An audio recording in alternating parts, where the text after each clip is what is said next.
하나님 말씀 함께 보겠습니다. 사도행전 2장 42절로 47절입니다.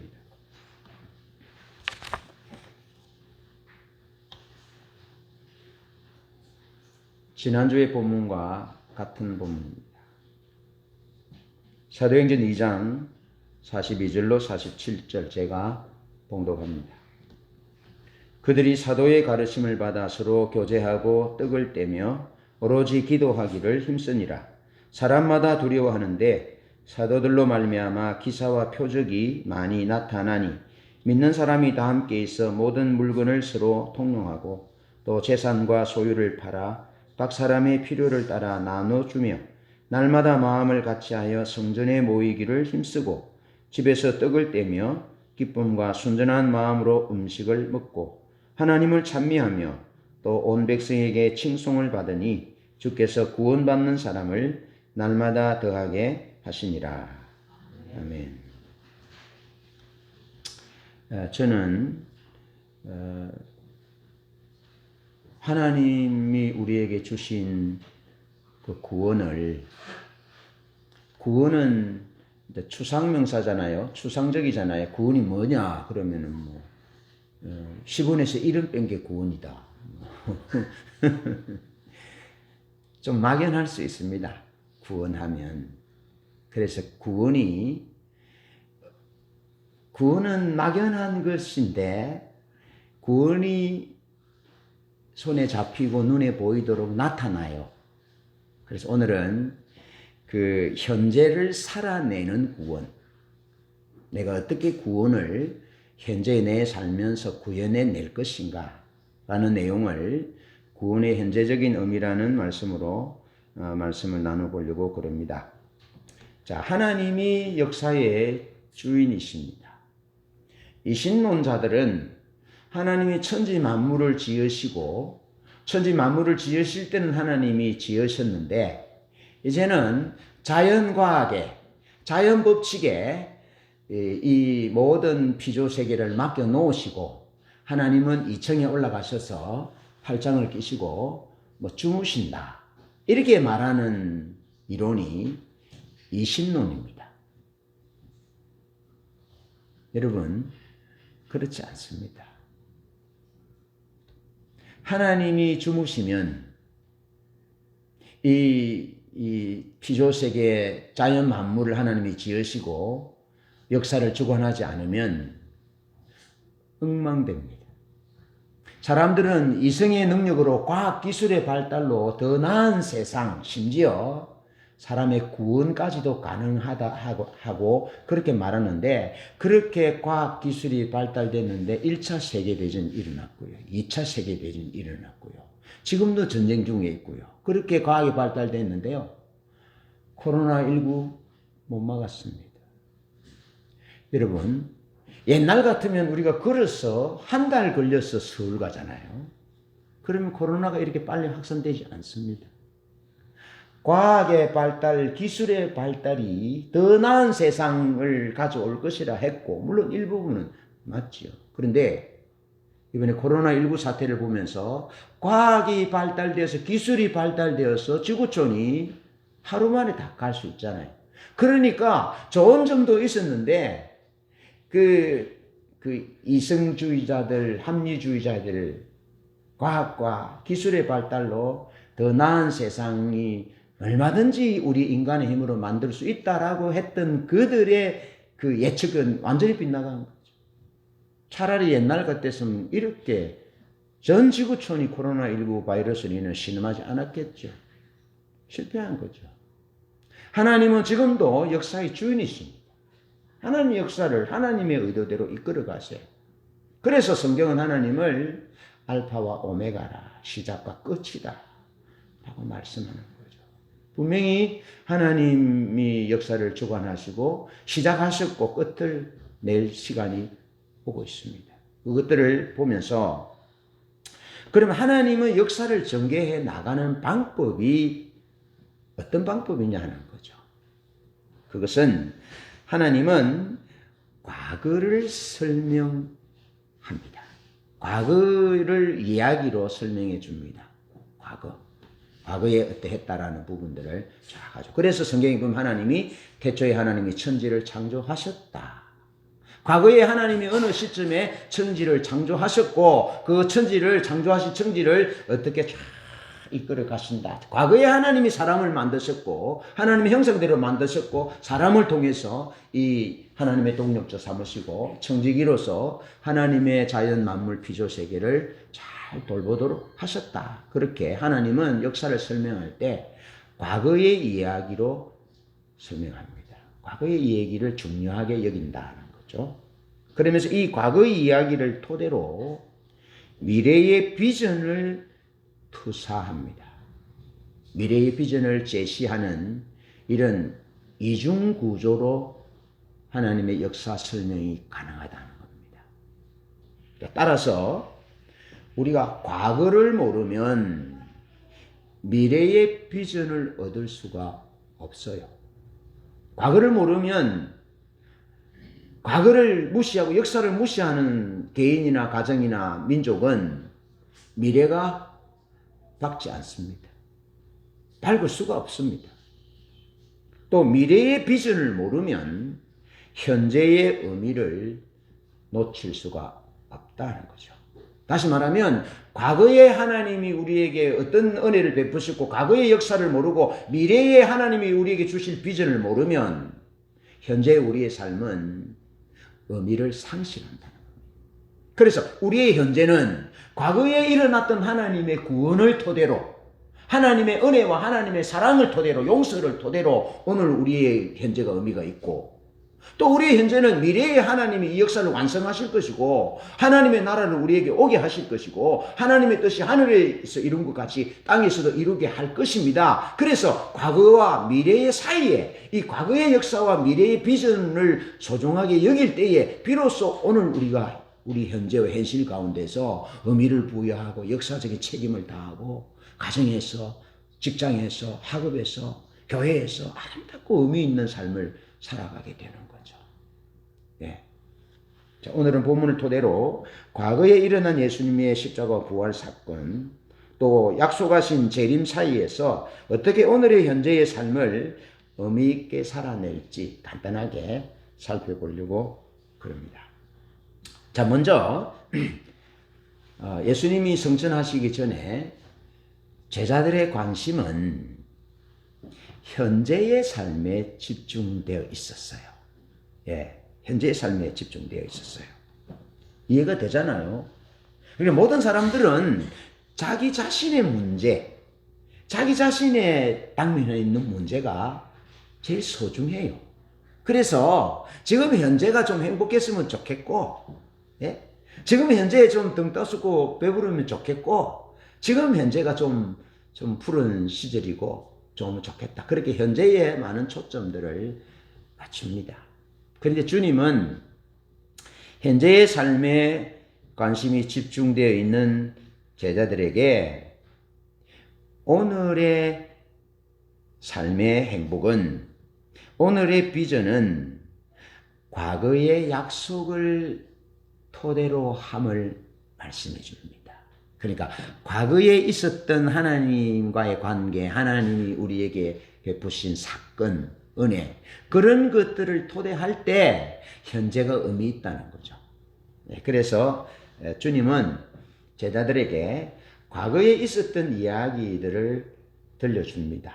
또 해줍니다. 그리고 제자들이 예루살렘 회중들에게 과거에 있었던 하나님이 너희들 선조들에게 너희들에게 하신 약속이 어떤 것인지 그것이 어떻게 성취되었는지 과거의 것이 어떻게 현재에 성취되었고 현재의 비전으로 왔는지에 대해서 말씀해 주는 거죠. 예. 과거를 모르면 현재의 비전을 현재의 삶을 의미를 모른다는 거죠. 그래서 사도행전 1장 4절로 5절에 보면 종말에 일어나리라고 예언하신 바 성령을 기다리라. 그렇게 말씀하셨습니다. 성령을 기다리라. 아버지의 약속하신 것을 기다리라. 그렇게 말씀하셨어요. 자, 사도행전 1장 14절로 15절에 보면 이 예수님의 말씀을 들은 120명의 제자들이 마가 다락방에 모여서 성령을 기다립니다. 근데 이 성령은 요엘서 2장 28절로 29절에서 과거에 하나님이 종말의 한 특징으로서 한 현상으로서 나타날 것에 대해서 과거 어느 시점에 약속해 주셨다는 겁니다. 아시겠죠? 과거에 약속해 주신 그 하나님의 과거의 사건을 현재의 비전으로 제시하고 있다는 겁니다. 그렇게 현재의 내가 의미 있는 삶을 살려면 과거에 하나님이 약속하신 그 약속의 사건을 토대해야 그것이 오늘의 내 현재의 삶의 의미와 비전으로 나타나게 된다는 겁니다. 예. 그래서 과거에 요엘에게 약속하셨던 성령을 기다리라. 종말의 사건으로서 종말의 한 특징적 사건으로서 마지막 날이 되면 내가 성령을 부을 것이다. 내가 하나님이 내가 성령으로 너희들에게 찾아갈 것이다 하고 과거에 약속하셨다는 것입니다. 그것을 오늘 기다리라는 겁니다. 기다리라. 그러면서 사도행전 2장 22절로 36절에 보면 그들이 약속하신 과거에 약속하신 것을 간절히 기다렸습니다. 여러분 눈에 보이지 않습니다. 손에 잡히지도 않습니다. 언제 일어날지도 모릅니다. 한 번도 일어나지 않았습니다. 마치 노아가 한 번도 비를 보지 못하고 홍수가 있을 것이니까 방주를 준비해라 하신 하나님의 그 과거 어느 시점의 말씀을 기억해서 그 말씀대로 방주를 지었죠. 그랬더니 어떻게 됐습니까? 실제로 비가 왔습니다. 한 번도 보지 못한 비입니다. 비가 어떤지도 모릅니다. 올지도 안 올지도 모릅니다. 사람들은 미쳤다고 그럽니다. 정신이 이상자라고 그럽니다. 높은 꼭대기에 날만 새면 배를 짓잖아요. 날만 새면 120년 동안 지었다 그러죠. 그러니까 좀 이상한 사람이라고 생각할지 모릅니다. 그런데 노아는 한 번도 보지 못했지만 살아계신 하나님이 약속하셨으니까 말씀하셨으니까 그대로 될 줄로 믿고 방주를 지은 것처럼 그랬더니 어떻게 됐습니까? 실제로 비가 왔지요. 그래서 이 땅의 인류를 타락한 인류를 다 심판하셨고 노아의 8 식구만 인류의 중시조로 이 땅에 존재했고 노아를 통해서 그 후손들을 통해서 셈, 함, 야벳을 통해서 이 지구촌의 인종이 다시 확산하게 되었죠. 하나님은 과거에 약속하신 것을 반드시 이루시는 분입니다. 오늘 우리 삶에 이루시는 분이죠. 그래서 오늘 우리 현재의 삶의 의미는 과거에 하나님의 약속을 붙잡는 삶인 거죠. 과거에 하나님이 약속하신 그 말씀을 붙잡는 삶이 오늘 우리 현재의 삶의 비전이라는 거예요. 백이신문도가 예수님이 성천하셨습니다. 간절히 기도했습니다. 한 번도 보지 못했습니다. 단순히 과거에 약속하신 그 약속을 붙들고 기도했습니다. 간절히 기도했는데 10일 동안 기도했을 때 실제로 성령님이 임하셨습니다. 할렐루야. 하나님은 살아계신 분이고 하나님은 약속하신 것을 반드시 이루시는 분인데 그것을 이루셨습니다. 성령님이 오셨어요. 그런데 과거의 한 시점에 약속하신 대로 예수님이 이 땅에 오셨고 십자가에 죽으셨고 또 부활하셨고 또 성령이 왔습니다. 이것이 지금 현재 본문의 시점에서 보면 제자들의 시점에 보면 과거에 일어난 일입니다. 과거에 주어진 약속입니다. 그 과거에 있었던 일이 실제로 그것을 붙들고 기도하고 믿으니까 실제로 일어났습니다. 예수님이 오셨고 십자가를 지셨고 죽은 지 사흘 만에 부활하셨고 그리고 성천하신 주님께서 약속하신 성령을 기다리라 했을 때 기다렸더니 아버지와 아버지로부터 성령을 받아서 제자들에게 120분들에게 보내주었습니다.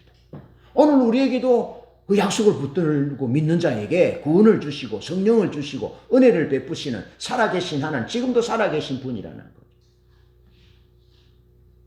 그러면서 36절에 하나님이 예수를 주와 그리스도가 되게 하셨다.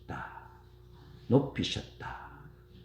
왕이 되게 하셨고 우리의 메시아가 되게 하셨다 하는 겁니다. 예수 안에서 마침내 언약이 성취되었다. 예수 안에서 과거에 하셨던 약속이 오늘 현재에 성취되었다는 겁니다. 우리의 왕이, 새로운 왕이 오셨다는 것입니다. 새로운 메시아가 우리를 통치한다는 겁니다. 로마의 황제가 통치하는 그 억압된 삶이 아니라 평화의 왕이신 예수께서, 메시아신 그분이 통치하는 그런 새로운 시대가 시작됐다는 겁니다. 여러분, 그 The Last Supper 그림을 보면, 마지막 최후의 만찬 보면 그림이 이렇게 이제 식탁이 이렇게 다 있잖아요, 뒤에. 그럼 예수님이 다 가운데 계시죠. 그 그림은 그 유대인의 풍습을 모르는 레오나르도 다빈치가 그렸기 때문에 바르지 않습니다. 예수님이 어디에 앉으시느냐 하면, 예수님이 여기 1번, 2번, 3번, 4번, 5번, 6번, 7번, 8번, 9번, 11번, 이렇게 12, 13, 14, 이쪽으로 이렇게 돼 있으면 예수님 가운데 앉으시는 게 아니고 예수님이 이쪽에 두 번째 앉으셔요. 두 번째. 예. 두 번째 앉으시고, 그 다음에 오른쪽에 가장 사랑하는 요한이 앉았고, 왜냐하면 오른쪽에는 이 리더의 식습관을 잘 알아서 식사 시중을 잘 들 수 있는 사람이 여기 앉았고, 그 다음에 왼쪽에는 그날 메시지를 줄 가룟 유다가 여기 앉았을 거다. 그렇게 보는 겁니다. 그날 저녁에 예수님께서 가룟 유다를, 예수님을 팔려고 하는 가룟 유다에게 마지막으로 돌이킬 밤이잖아요. 그래, 그 밤에 주님이 가룟 유다에게 하실 메시지가 있으셨잖아요. 그러니까 멀리 여기 있는 제자들은 예수님이 가룟 유다에게 무슨 말씀하신지 몰라도 가룟 유다가, 누가 너희 중에 나를 한 사람이 나를 팔 거다 하니까 가룟 유다가 예수님 옆에서 나는 아니지요. 나는 아니지요. 네가 그다. 너의 할 일을 빨리 해라. 돌이키도록 말씀하시는 거죠. 그러면서 유대인의 관습 가운데 보면 예수님이 식사할 때는 그렇게 하셨다, 그렇게 말씀하고, 그 다음에 이제 지금 현재 유대인들이 유월절 일이 마지막 식사를 할 때는 여기 아버지가 앉고, 보십시오. 여기 예수님의 자리에 아버지가 앉고, 여기 그 다음에 아들이 앉고, 여기에 세례 요한을 위해서 자리를 비워두었다는 겁니다. 세례 요한을. 아시겠죠? 그래서 세례 요한을 위해서 비워두고 이렇게 식사를 했다는 겁니다. 그러니까 세례 요한이 올 것이다 말씀했고, 예수님 메시아가 오기 전에 세례 요한이 올 것이라 말씀하셨고, 그래서 그들은 하나님의 약속을 붙들고, 과거에 말씀하셨던 하나님의 약속을 붙들고 지금도 메시아를 기다리고 있는 것입니다. 지금도 메시아를 기다리고 있다는 거죠. 그런데 실제로 예수님이 오셨다는 거죠. 예수님이 오셔서 메시아로 오신 거죠. 성취되신 것이죠. 그렇게 이스라엘 백성들이 2000년 동안 지켰던 그 일들이 실제로 일어났는데 그들은 몰랐던 거죠. 그러니까 그들은 실제로 그들의 삶의 현재적인 의미는 하나님의 약속의 성취가 과거에 어떤 일은 약속하셨는데 그 약속이 성취되었음에도 불구하고 그런 그 성취를 모르니까 그들의 현재적인 삶에는 하나님의 구원을 살아내지 못하는 거죠. 유대인이 예수를 모르는 삶에는 하나님의 구원을 살아내지 못하는 거죠. 하나님의 구원을 살아내지 못한다는 것은 관점이 바뀌지 않는 겁니다. 삶의 가치가 달라지지 않았다는 거죠. 그런 일이 지금도 일어나고 있다는 거죠. 그렇게 살고 있다는 거죠. 그러나 예수 그리스도에게서 마침내 하나님이 약속하신, 수천 년 전에부터 약속하신 그 약속이 이루어졌다는 겁니다. 지금도 이렇게 앉아서 식사하고, 지금도 세례 요한의 자리를 비워놓고 세례 요한이 먼저 와야 메시아가 오잖아요. 그래서 메시아가 오기를 지금도 기다리고 있는데, 실제로는 약속하신, 그 과거에 약속하신 것이 예수님의 오심과 십자가와 또 살아나신 부활과 또 성천하심과 성령을 보내주심으로 인해서 성취되었다는 것입니다. 그 말은 우리의 현재의 삶 가운데 새로운 시대가 도래했다는 거예요. 새로운 시대. 그게 복음이라는 겁니다. 새로운 세대가 도래했는데 우리가 지금 고생하고 어렵게 살다가 죽었어요. 우리 영혼이 천국 가는 그런 구원이 아니라 실제로 예수님이 오셔서 과거에 약속하신 그분이 오셔서 죽으시고 부활하시고 약속하신 성령이 우리에게 부어졌다면 우리의 삶이 근본적으로 새롭게 되었다는 겁니다. 그래서 고린도서 5장 17절에 그런데 누구든지 그리스도 안에 있으면 새로운 피조물이라고 새로운 존재가 되었다는 것입니다. 하나님의 자녀가 됐다는 것입니다. 하나님의 생명 싸개 속에 들어왔다는 것입니다. 사단이 만지지 못한다는 겁니다. 우리가 운명에 놓여진 사망에 정해진 거기서 자유케 됐다는 것입니다. 그래서 사도 바울이 8장 로마서 8장 1절 그러므로 이제 그리스도 예수 안에 있는 자에게는 결코 정죄함이 없나니 심판이 없나니 이는 그리스도 예수 안에 있는 생명의 성령의 법이 죄와 사망의 법에서 너를 해방하였습니다. 누가 우리를 그리스도의 사랑에서 끊겠느냐? 끊을 수 없다. 사단의 존재도 영적인 존재도 천사들도 우리를 끊을 수 없고 이 땅에 사는 권세자들도 끊을 수 없고 이 땅에 일어나는 여러 가지 환란이나 바이러스나 이런 것들도 그리스도 예수 안에 있는 하나님의 사랑에서 우리를 끊을 수 없다는 거죠. 왜? 예수님의 십자가와 부활 사건, 성령이 임한 사건을 통해서 이미 우리는 새로운 존재가 됐다는 것입니다. 우리의 삶이 근원적으로 근본적으로 새롭게 됐다는, 새롭게 출발되었다는 것입니다. 할렐루야. 그것이 현재 우리가 예수 믿어 구원을 누리는 현재 우리의 존재고 우리의 상태고 우리의 삶의 모습이라는 거죠. 그래서 여러분이 소중하고 귀한 것입니다. 그래서 오늘 우리 등록하신 하늘 자매님이 귀하고 태중의 선물이 귀하고 우리 아영이와 재하와 아영이 어린 선물이 귀하고 여러분이 귀한 것입니다. 예수님이 십자가에 죽으시고 부활하시고 성천하시고 성령을 보내주심으로 인해서 우리의 존재가 근원적으로 새롭게 우리에게 새로운 일이 일어났다는 것입니다. 할렐루야. 그런 존재들이라는 거예요. 그것이 구원의 핵심이라는 겁니다. 죽어서 그냥 하늘나라 영원히 하늘나라 가는 것이 아니고 우리 삶의 근원적으로 새롭게 시작됐다는 겁니다. 제가 말씀드렸잖아요. 제 개인적인 삶에도 새롭게 시작됐어요. 그래서 5명의 형제가 죽었는데 이사갈 때요. 이사가거나 무슨 일이 있으면 우리 어머니 꼭 가서 나를 이렇게 잡아 손 얹는 날 간다. 무슨 일이 있으면 그거 어겨서 그렇다고. 완전히 사로잡혀 있었던 거죠. 그런데 예수 믿고 구원 얻고 하나님 만나고 난 이후에 그러면 완전히 끊어졌습니다. 완전히 해방됐습니다. 복음을 누리는 거죠.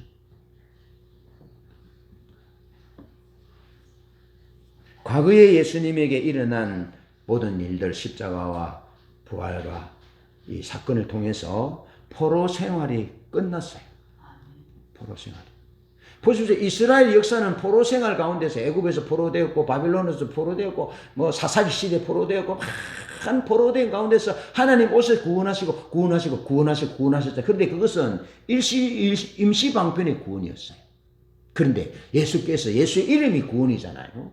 그 예수께서 오셔서 그때 구약시대는 제사도 일회용 제사였잖아요. 그런데 예수께서 오셔서 예수님에게 일어난 그 과거의 사건을 믿기만 하면 우리의 삶은 완전히 포로에서 해방되는 거죠. 죄로부터, 사단으로부터, 지옥으로부터, 사망으로부터, 운명으로부터, 저주로부터, 가난으로부터, 질병으로부터 완전히 해방되는 것입니다. 그것이 복음입니다. 예수 그리스도에게 일어났던 과거의 어떤 사건이 오늘 현재적으로 내가 그것을 믿기만 하면, 받아들이기만 하면 내가 포로에서 내가 해방되고 모든 죄가 용서받았으며 어둠의 세력이 무너졌고 삶을 근본적으로 바꾸셨다. 근본적으로 바꾸셨다. 과거에 일어난 사건을 통해서 이미 새 창조가 일어났다. 지금 이곳 여기에 하나님의 나라가 실현되고 있다. 나는 하나님의 나라를 경험하고 있고 나는 지금 현재 하나님의 나라의 삶을 살고 있는 것입니다. 그래서 오늘 보면 42절로 43절을 보니까 이렇습니다. 그들이 사도의 가르침을 받아 서로 교제하고 떡을 떼며 오로지 기도하기를 힘썼다.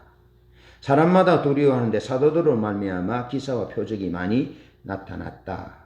사도들이 가르쳤는데 무엇을 가르쳤습니까? 과거에 예수님을 보내주겠다고 하신 약속이 실제로 예수님에게 이루어졌고, 과거에 예수님이 십자가를 지실 것인데 뼈는 꺾이지 않을 것이다. 근데 그대로 예수님이 십자가를 지시는데 뼈가 안 꺾였어요. 죽지 않으면 뼈를 꺾어서 죽였어요. 그런데 예수님은 운명하셨어요. 그래 뼈를 꺾을 필요가 없었어요. 그러니까 성경의 약속대로 예수님이 오셨고, 성경의 약속대로 죽으셨고, 예수님이 죽으셔서 성경의 약속대로 뼈가 안 꺾였어요. 예. 그리고 예수님은 성경의 약속대로 묻히셨고, 성경의 약속대로 부활하셨고, 성천하셨고, 약속하신 성령을 보내주신 거죠. 그러면 사도들이 그 예루살렘 교회 군중들에게 찾아오는, 우리가 어떻게 하면 좋겠느냐고 찾아오는 군중들에게 뭘 얘기합니까? 뭘 전해줍니까? 예수 그리스도의 구원을 전해주는데, 예수 그리스도의 현재적 구원은 과거를 토대로 하고 있다는 것입니다. 과거에 하나님의 약속을 토대로 하고 있다는 겁니다. 과거에 예수님에게 일어났던 수많은 일들을 토대로 하고 있는데 그것을 가르쳤다는 것입니다. 그것이 믿음의 근거라는 겁니다. 그것이 영생을 누리는 근거고, 그것이 하나님의 하나님의 나라를 누리는, 경험하는 그 토대라는 것입니다. 과거에 하나님이 일으키셨던 사건, 그 토대 위에 서야 된다는 것입니다. 지난주 그랬죠. 느낌이 아닙니다.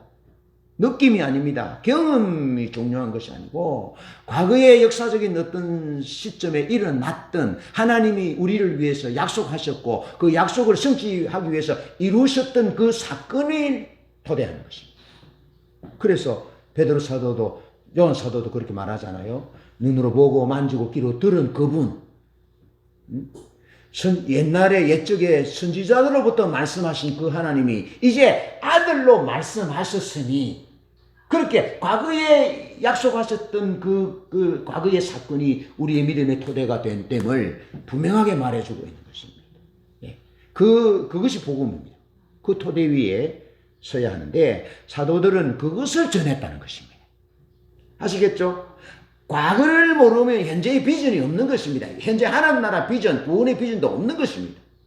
그래서 사도들이 가르칠 때 과거에 예수님에게 일어났던 사건을 가르쳤다는 겁니다. 그랬더니 어떤 일이 일어났습니까?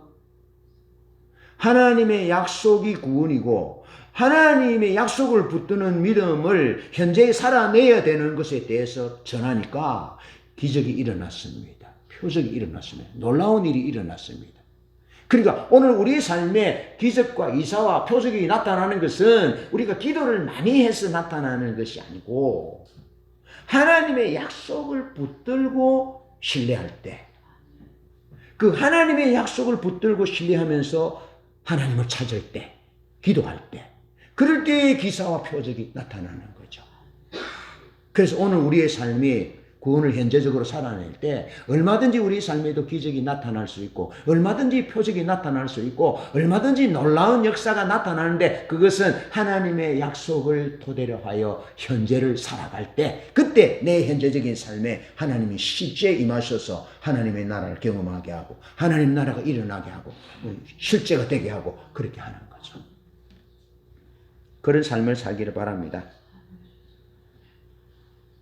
현재적인 삶에 관심이 집중되어서 현재적인 삶을 아름답게 의미짓기를 원한다면 과거에 하나님이 말씀하신 비전과 그 약속을 토대해야 한다. 그래야 믿음이 견고하게 설 수 있다는 거죠.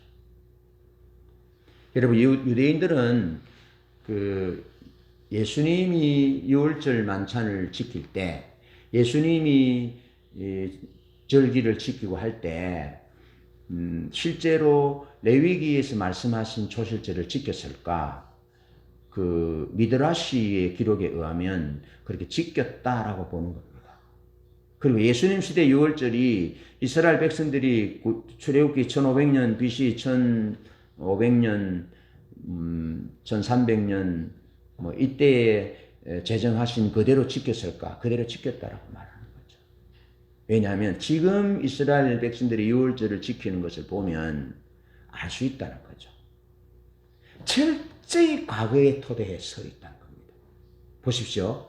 우리의 족보는, 우리 대한민국의 족보는 왕족입니다. 다. 왕족이고, 정승 조상이고, 장군이 조상이고, 그렇습니다. 우리 선조는 충장고입니다. 충장고. 그 무관이죠. 다 그렇습니다. 물어보면 다 대단합니다. 우리 대한민국 사람들 족보를 보면 다 위대합니다. 그런데 이스라엘의 족보는 어떻게 시작된 줄 아세요? 우리 조상은 떠돌이였습니다. 우리 조상은 아람 사람으로, 지금 시리아 이쪽에 있잖아요. 시리아. 터키 이쪽에 비옥한 조상들, 아람. 그 갈대아 우르. 야곱의 그 외삼촌이 살았던 그 땅. 그게 아람 땅입니다. 지금 시리아 땅, 다메섹 그 위에 시리아 땅. 이 사울이 예수 믿는 사람을 잡아 가두려고 다메섹으로 가잖아요. 그 다메섹 그 길, 그 윗길. 지금 시리아죠. 지진으로 고통당하는 시리아길. 우리 조상은 아람 사람으로서 떠돌이였습니다. 근데 하나님이 우리를 택하셔서 우리의 선조가 몇 명 안 되었는데 애굽으로 내려갔고, 애굽에서 하나님의 큰 구원으로 우리를 구원하셔서 우리를 지금 이 땅에, 젖과 꿀이 흐르는 땅에 살게 하셨습니다. 그렇게 시작되고 있습니다. 그러면서 유대인들은 지금도 기쁠 때, 아주 기분 좋은 일이 있을 때 포도주를 마십니다. 그래서 한국적 문화가 그래서 그렇지, 포도주는 성경에서 하나님의 약속으로, 축복으로 주신 선물입니다. 그래서 남편이 포도주를 한 잔 할 때 한 잔 드셔도 됩니다. 하나님 축복입니다. 하나님 선물로 주셔서 성경을 보면. 근데 이제 우리 선교사님들이 들어와서 이 조선의 상황을 보면 너무 술에 찌들리고 그래서 술을 먹지 못하도록 만드셨지. 그게 성경보다 위로 간 거죠. 근데 성경에서는 그렇지 않습니다. 포도주는 하나님을 기쁘게 하고 사람을 기쁘게 하고. 그럼 우리는 성자식 때 왜 포도주를 먹습니까? 네. 포도주 먹잖아요. 그런데 유대인들은 아주 기쁠 때 포도주를 마시는데 안식일에는 한 잔을 먹고 결혼식에는 두 잔을 먹고 유월절, 우리가 말하는 고난주간 부활절 이럴 때는 네 잔을 먹어요. 그러면 유월절이 결혼식보다 더 기쁜 날이에요. 그래서 제가 고난주간에 그랬잖아요. 이번 고난주간에는 괴로워하지 말고 대관식을 기뻐하자 했잖아요. 유대인들 그렇게 기뻐하는, 완전히 춤을 추고 유월절에. 그런데 첫 번째 잔은, 유월절 첫 번째 잔은 거룩한 잔, 카데시 야훼, 거룩한 하나님, 이런 말이거든. 카도시. 거룩한 잔, 축복의 잔이라고 마시고, 두 번째 잔은 교훈의 잔이라 하고 마십니다. 그런데 아버지가 가운데 앉고, 제가 그랬죠. 아버지가 가운데 앉고 왼쪽에는 엘리야를 위해서 비워두고 오른쪽에는 아들을 앉히는 겁니다. 사랑하는 아이를 앉히는 거죠. 그래 앉혀가지고 역할극을 합니다. 네 가지를 질문하는데, 아이가, 여기 이게 앉아있는 아이가 왜 이 밤에 우리가 무교병을, 누룩이 없는 빵을 먹어야 하지요?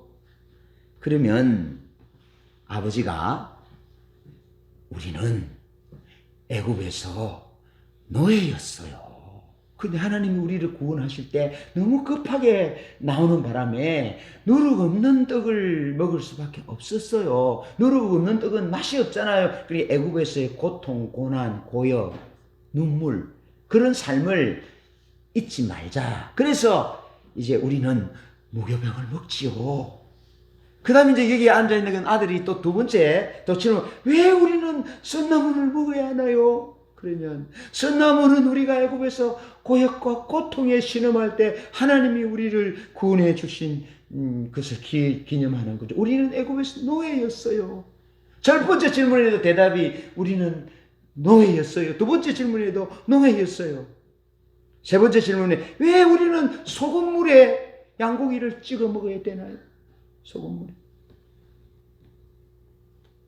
고대에는 기억하고 싶은 그런 사건을 눈물로 주의 병에 담았어요. 눈물로. 그러니까 이스라엘 백성들이 애굽에서 고난당했던 그 눈물이 스린 그 역사를 잊어버리지 않기 위해서 눈물이 짜잖아요. 눈물같이 소금물에 찍어서 먹는다는 겁니다. 그러면서 우리는 애굽의 노예였잖아요. 그렇게 설교한다는 겁니다. 아버지가. 그럼 네 번째는 또 우리는 왜 기대고 앉아서 먹나요? 여러분, 노예들이 뭐 밥상에서 앉아 먹을 시간이 어디 있습니까? 예? 그냥 뭐 씹지도 않고 삼키잖아요. 뭐 급할 때. 그런데 노예였으니까 그렇게 먹었다는 거죠. 그런데 지금은 하나님이 우리를 구원하셔서 이렇게 편안하게 가장 편안한 자세로 먹을 수 있다라고 얘기하는데 여기서 제가 말하고자 하는 것은 여기 아이가 13살이라 합시다.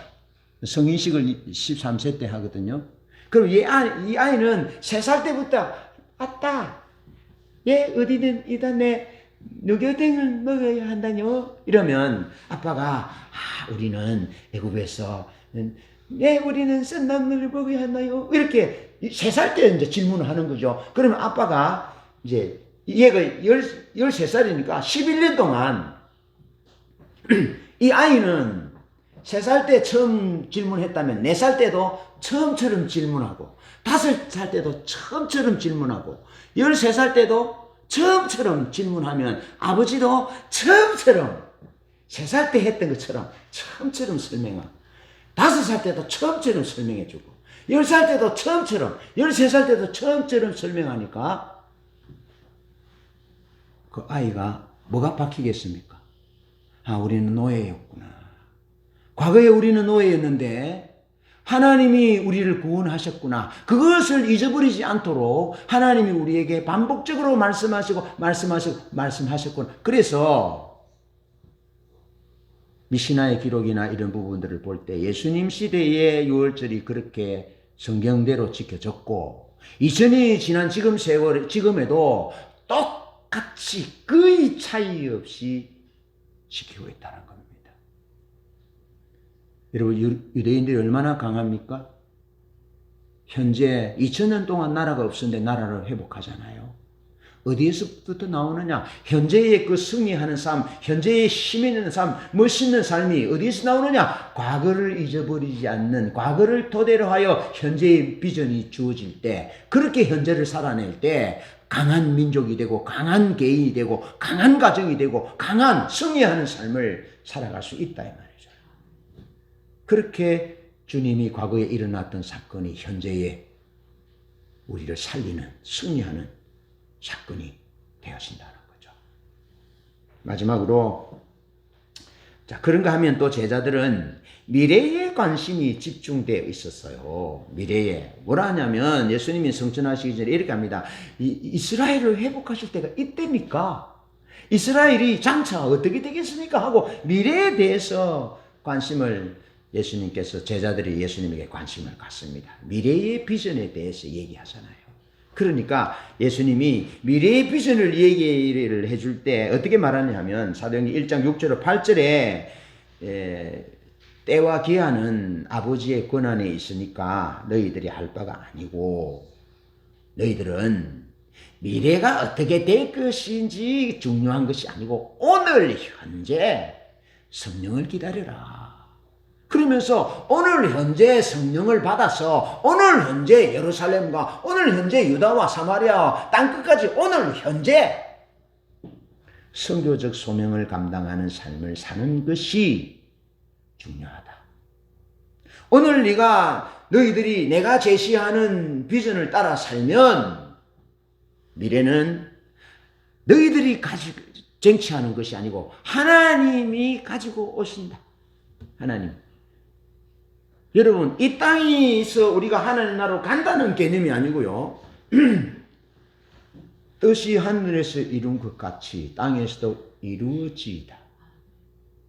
하나님이 가신 모습, 예수님이 너희가 본 갈릴리 사람들아 왜 하늘을 쳐다보고 있느냐? 너희 가운데 올리우신 이 예수는 하늘로 올라가심을 본 그대로 오시리라.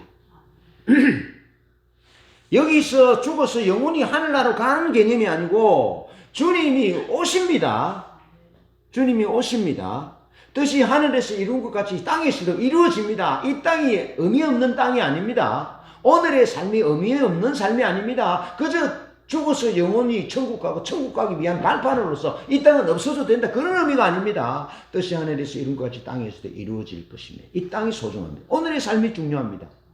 그럼 제가 말씀드렸잖아요. 왕들이 하나님 나라 갈 때 이 땅의 영광을 가지고 들어간다라고 말씀하고 있습니다. 그러면서 새 하늘과 새 땅을 보니 하나님이 사람을 위하여 예비하신 것인데 어떻게 됩니까?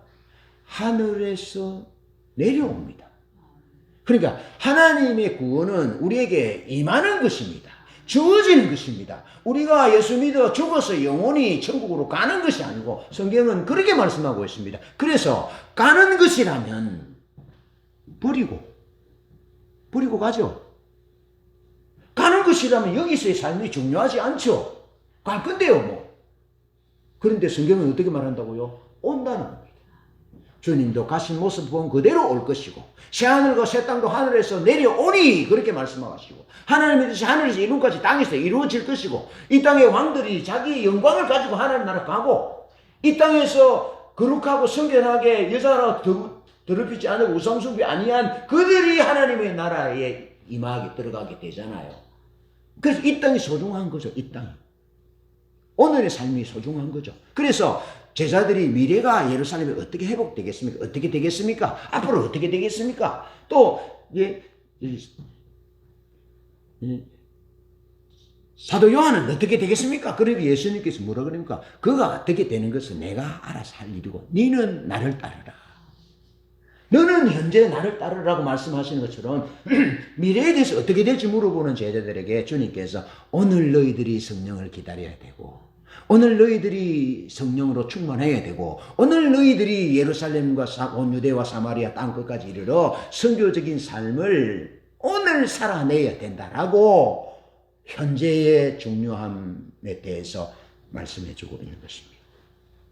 부활은 과거에 일어난 일로서 이미 시작된 새 창조고 재림은 미래에 완성될 새 창조입니다. 그런데 과거와 부활과 재림, 과거와 미래 사이에 있는 하나님의 사람들이 할 일은 오늘 본문에서 전심으로 하나님을 구했습니다. 기도하기를 전혀 힘썼습니다. 사도들의 가르침을 받았습니다. 과거를 토대로 하여 하나님의 비전을 받습니다. 그러면서 하나님을 구합니다. 그러면서 가난한 사람들을 돕습니다. 자기 소유를 팔아서 가난한 사람을 돕습니다. 그러니까 구원이 하나님의 구원을 현재 지금 살아내는 모습입니다. 하나님께 기도합니다. 하나님께 기도한다는 건 하나님 그분을 구하는 것으로 나타납니다. 알겠죠? 내 목적을 이루기 위해서 이거 이루어달라고 기도하는 것이 아니고 하나님 과거에 약속하셨던 그것을 붙들고 하나님의 뜻이 이루어지게 해달라고 그래서 성령을 보내달라고 그리고 우리가 하나님의 비전을 보고 따라가게 해달라고 그것이 기도입니다. 그렇게 기도하고 있다는 겁니다. 그렇게 구원이 현재로 그렇게 살아내고 있다는 겁니다. 하나님을 찾고 가난한 사람을 재산을 팔아서 가난한 사람을 도와주는 모습으로 구원이 지금 실제가 되고 있고 마음을 같이 해서 성전에 모였다는 겁니다. 그러면서 떡을 떼며 교제하며 예배했다는 겁니다. 예배. 그리고 병든 자를 간호하고 간호사님 병든 자를 간호하는 것은 하나님의 구원을 내가 현재적으로 실제 살아내는 모습이죠. 우리 동숙 집사님 어려운 자를 밥 사주고 찾아가는 그 하나님의 구원을 지금 현재 내가 살아내는 모습이죠. 그것이 구원인 것입니다. 그저 추상명사로 구원은 막연한 거지만 실제로 내가 가난한 사람과 외로운 사람과 함께 밥을 먹고 위로하고 하는 그것이 구원이라는 겁니다. 구원을 그렇게 구체적으로 살아내는 겁니다. 내 돈 아깝죠. 내 생명 같은 돈인데 그것도 지갑을 열어서 또 도와주는 거, 그것이 구원의 모습이라는 것입니다. 그렇게 살았다는 것입니다. 2000년 동안 주님을 만났던 사람들은 주님의 비전, 과거의 주님의 사건을 믿음으로 현재를 살아가는 사람들은 미래를 바라보면서 오늘 현재를 그렇게 살았다는 것입니다. 그렇게. 지난 2000년 동안 그렇게 살았다고요. 유대인들이 메시아를 기다리면서 지금도 그렇게 자녀들에게 처음 하는 것처럼 얘기를 가르치고 가르치는 것처럼 오늘 우리가 주님의 재림을 기대하고 주님의 구원을 살아내는 우리의 삶이 지난 2000년 동안 하나님의 사람들은 그렇게 살아냈다고요. 그것이 구원이라고. 눈에 보이는 구원이라고. 그 사람들은 무엇 봅니까? 그것 본다고. 세상 사람들은 그리스도인들이 살아내는 구원을, 구체적인 구원을, 그 가난한 자를 돕고 병든 자를 위로하고 찾아주고 헐벗은 자를 입히고 그것이 구원임을 세상 사람들 그것을 보는데 우리는 죽어서 영원히 천국 가는 것이라 생각하고 이 세상의 역사적인 책임과 가난한 자를 돌보고 병든 자를 돌보는 그런 책임을 다하지 않으니까 사람들은 구원을 못 보는 겁니다. 구원의 필요성을 못 느끼는 겁니다. 아시겠죠? 그것이 우리에게 책임이 있는 거죠. 예수를 따르는 자들이 지난 2000년 동안 그렇게 살았는데 그것은 십자가와 부활의 토대 위에 선 징표가 이렇게 나타났다는 겁니다. 성령을 받은 사람들의 삶의 징표가 이렇게 나타났다는 것입니다. 초대교회가 보여주는 현재적 삶의 징표는 그들이 믿는 십자가와 부활과 재림의 성격을 우리에게 보여줍니다. 그렇다면 내가 믿는 믿음과 구원을 지금 어떻게 현재의 내 삶 가운데서 살아내어야 할지 고민하면서 살아가시기를 주님의 이름으로 축복합니다. 찬양하겠습니다. 빨리 한다는데 좀 설명이 길었네요.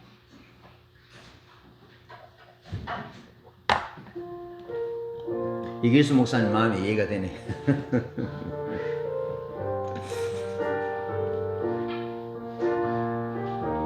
어렵지 않지요?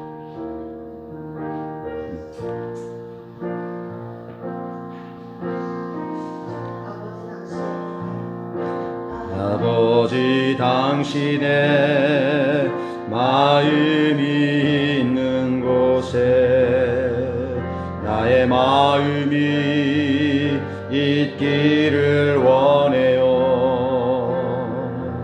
아버지 당신의 눈물이 고인 곳에 나의 눈물이 고이길 원해요. 아버지 당신이 바라보는 영혼에게 나의 두 눈이 향하길 원해요. 아버지 당신이 울고 있는 어두운 땅에 나의 두 발이 향하길 원해요. 나의 마음이 아버지의 마음 알아. 내 모든 뜻 아버지의 뜻이 될 수 있기를 나의 온 몸이 아버지의 마음 알아. 내 모든 삶 당신의 삶 되기를. 아버지 당신의 마음이 있는 곳에 나의 마음이 있기를 원해요. 아버지 당신의 눈물이 고이는 곳에 나의 눈물이 고이길 원해요. 아버지 당신이 바라보는 영혼에게 나의 들으리 향하길 원해요.